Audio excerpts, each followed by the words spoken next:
Hi all, welcome back to our channel கதை கதை போமா. இப்போ நாம் என்ன பார்க்க போகிறோம்னா, சிறகடிக்க ஆசை சீரியலுடைய நெக்ஸ்ட் எபிசோடுக்கான ரிவ்யூ தான் நம்ம பார்க்க போகிறோம். இப்போ முத்து அந்த பிரியாணியை டைனிங் டேபிளில் வாழை எல்லாம் விரித்து இது பண்ணிவிட்டு எல்லாமே கொட்டிட்டு கரெக்டாக வைக்கிறாரு. வச்சுட்டு கூப்பிட்றாரு, அப்பா வாங்க மனோஜ் வா அப்படிலாம் கூப்பிட்றாரு. அப்போ அம்மா வராமல் நான் வரமாட்டேன் அப்படின்னு சொல்லிட்டு அண்ணாமலை சொல்கிறாரு. மனோஜ் போய் கூப்பிட்றாரு, நீ போய் கூப்பிட்றா அப்படின்னதும்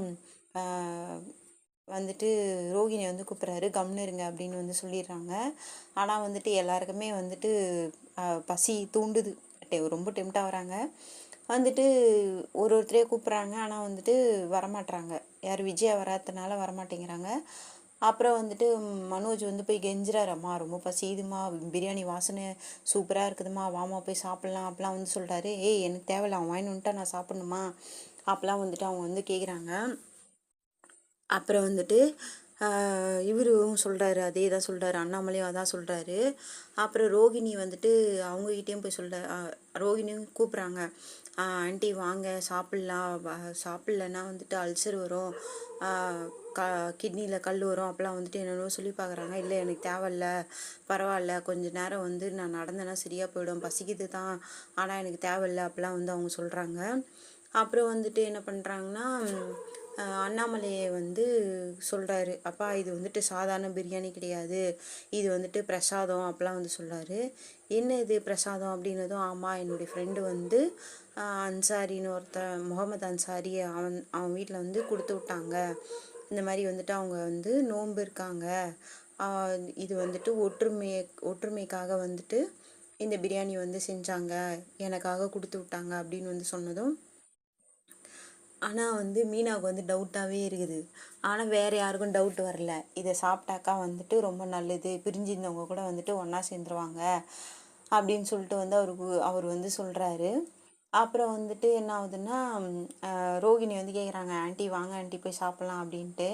அவங்க என்ன பண்ணுறாங்க, இல்லைம்மா வேணாம்மா அப்படின்னுறாங்க. சரிங்க ஆண்டி பரவாயில்ல அப்படின்ட்டு இவங்க என்ன பண்ணுறாங்க,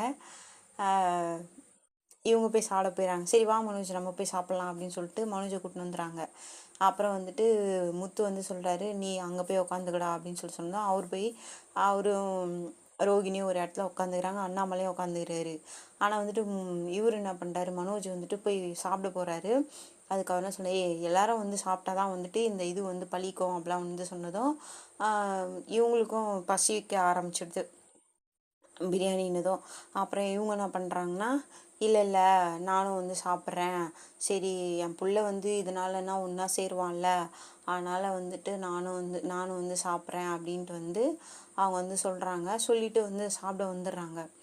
சாப்பிட வந்ததும் என்ன ஆகுதுன்னா, இவங்க சொல்கிறாங்க, எல்லாரும் சாப்பிட்டுட்டே இருக்காங்க, சூப்பராக இருக்குது, டேஸ்ட்டாக இருக்குது அப்படிலாம் மனோஜ் எல்லாருமே சொல்கிறாங்க. இது ஃபுல்லாக சாப்பிட்டா தான் அந்த இது பழிக்கும் அப்படிலாம் சொல்கிறாங்க. முத்து சொல்கிறாரு, மிச்சமே வைக்காமல் முடிச்சிடணும் அப்படின்னதும், சிக்கன் 65 சூப்பராக இருக்குது, அல்வா சூப்பராக இருக்குது, சிக்கன் பிரியாணி சூப்பராக இருக்குது, செம்ம வாசனையாக இருக்குது, ஊரே மணக்குது அப்படிலாம் சொல்கிறாங்க. எல்லோரும் சாப்பிட்டு முடிச்சிடுறாங்க. இல்லை சாப்பிட்டுட்டே இருக்காங்க. சாப்பிட்டுட்டே இருக்கும்போது இது எங்கே யாரா செஞ்சுது அப்படின்னு கேட்குறாங்க.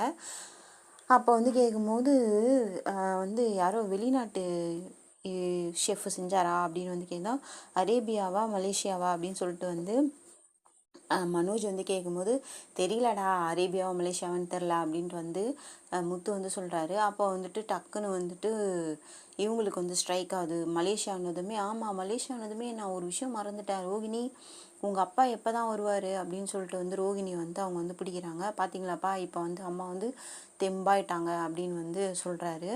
அவங்க கேட்குறாங்க, ஆமாம் உங்கள் அப்பா ஃப்ளைட் ஏறினார் நீ, ஆனால் இன்னும் சேரவே இல்லையே அப்படிலாம் கேட்குறாங்க. இல்லை ஆண்டி, அவருக்கு நான் ஃபோன் பண்ணேன், சுவிட்ச் ஆஃப்னு தான் வருது அப்படின்னதும், நீ என்னவோ என்கிட்ட போய் பேசிக்கிட்டே இருக்க அப்படிலாம் அவங்க சொல்கிறாங்க. அப்போ அண்ணாமலையும் கேட்குறாரு, என்ன இது அப்படின்னதும் மனோஜ் என்ன சொல்ல, அப்பா அம்மா அவருக்கு எதனா இப்போ அர்ஜென்ட்டான எதனா ஒரு சுச்சுவேஷன் இருந்திருக்கோம், நீங்கள் சும்மா கேட்குறீங்க, முதல்ல சாப்பிடுங்கம்மா அப்படின்னதும் அண்ணாமலை சொல்கிறாரு, அவர் ஃப்ளைட்டு ஏறிட்டாருன்னு சொல்கிறா, ஆனால் அவர் இன்னும் சேரல, அப்போ சந்தேகமாக தானே இருக்குது அப்படின்னு சொன்னதும் முத்தும் அவங்கள டவுட்டோடவே பார்க்குறாரு.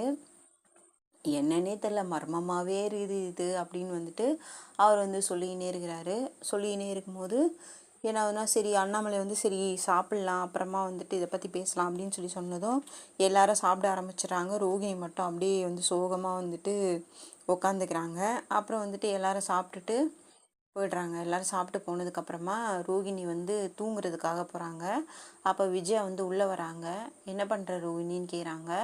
இல்லை ஆண்டி, எனக்கு இல்லை கொஞ்சமாக தூக்கம் வருது, இப்போ தானே சாப்பிட்டேன், தூக்கம் வருது அப்படின்னு சொல்லிட்டு. ஆனால் எனக்கு மட்டும் தூக்கமே வரல அப்படின்னது. ஏன் ஆண்டி உங்களுக்கு வந்து டைஜஷன் ஆகலையா அப்படிலாம் வந்து கேட்குறாங்க. நீ சொல்கிற ஒரு போய் கேட்டு கேட்டு வந்து எனக்கு வந்துட்டு தூக்கமே வரமாட்டேங்குது. உண்மையிலே உங்கள் அப்பா வந்து இருக்கிறாரா, இல்லை நீயா கற்பனையில் சொல்கிறியா, உங்கள் அப்பா கிட்ட உண்மையிலே நீ பேசின்னு இருக்கியா அப்படிலாம் வந்து கேட்குறாங்க. இல்லை ஆண்டி, நான் வந்துட்டு எங்கள் அப்பாவுக்கு ஃபோன் பண்ணேன், அவர் வந்து சுவிட்ச் ஆஃப்னு தான் வந்து சொல்கிறாரு, சுவிட்ச் ஆஃப்னு தான் வருது அப்படின்னு வந்து சொல்கிறாங்க. அப்புறம் வந்துட்டு என்ன கேட்குறாங்கன்னா, நான் கல்யாணத்துக்கு முன்னாடியிலேருந்து இதை கேட்டுட்ருக்கேன், ஆனால் இது வரைக்கும் உங்கள் அப்பா மலேசியாவில் இருக்காருன்னு தான் சொல்கிறேன். இல்லை ஆண்டி, அவர் வந்துட்டு ரொம்ப பிஸியாக இருப்பார். என்ன பிஸியாக இருப்பார், என்ன உங்கள் அப்பா என்ன வந்து மலேசியாவுக்கே அதிபராக இருக்கிறாரு அப்படிலாம் கேட்குறாங்க. கேட்டுட்டு வந்து இங்கே பாரு ஸ்ருதி கூட இருக்கிறா, வந்துட்டு அவங்க அம்மா வந்துட்டு அட்லீஸ்ட் வராங்க, வந்து பார்த்துட்டு போகிறாங்க. இப்போ வந்து சண்டே ஆச்சு, அந்த பொண்ணை அவங்க கூடவே கூட்டிகிட்டு போயிட்டாங்க. அதுவும் இல்லாமல் மீனாவுடைய அம்மாவும் இருக்கிறாங்க. அவங்கள எனக்கு பிடிக்காத, ஆனால் மாதத்துக்கு 2 தடவை வந்து அவங்க பொண்ணை வந்து பார்த்துட்டு போகிறாங்க. அப்படின்னா அவங்க அப்பாவுக்கு வேலை அப்படிலாம் வந்து கேட்குறாங்க. கேட்டதுமே வந்துட்டு எனக்கு தெரியாது ஆண்டின்னு சொல்கிறாங்க. அப்புறம் ஒரு கட்டத்தில் வந்து ரோகிணி வந்து அழ ஆரம்பிச்சிடுறாங்க.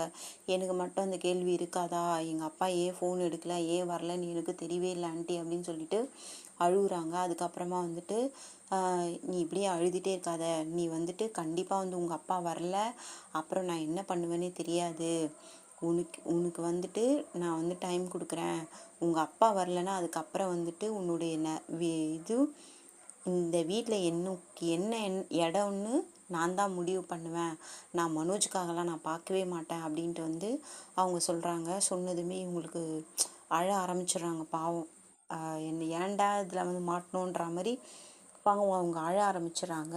இங்கே வந்துட்டு ஜீரக தண்ணி எடுத்துக்கின்னு மீனா வந்து முத்துக்கு கொண்டு வந்து கொடுக்குறாங்க. தண்ணி குடிங்க, ஜீரக தண்ணி, பிரியாணி சாப்பிட்டீங்களா, வந்துட்டு அது வந்து ஜீரணமாகும் அப்படின்னு சொல்கிறாங்க. சரிங்க, ஆனால் பிரியாணி நல்லா இருந்துச்சிங்க, வந்துட்டு மீந்து போயிடுமோன்னு நினச்சேன், ஆனால் வந்து எல்லாமே வந்துட்டு சூப்பராக எல்லாருமே சாப்பிட்டாங்க அப்படின்னு. ஆமாம், நான் தான் நல்ல கடையில் வாங்கிட்டு வந்துடலாம் அப்படின்னு அவரே வாய் விட்டுறாரு. வாய் விட்டதும் அவங்க வந்து கேட்குறாங்க, துருவி துருவி கேட்குறாங்க, இது என்னாச்சு, எப்படி வந்து இந்த பிரியாணி வந்தது அப்படிலாம் கேட்குறாங்க. இல்லை என் ஃப்ரெண்டு அப்படின்னதும், நான் இதுக்கு முன்னாடி உங்கள் ஃப்ரெண்டை பார்த்ததே இல்லையே அப்படின்னு வந்து கேட்குறாங்க.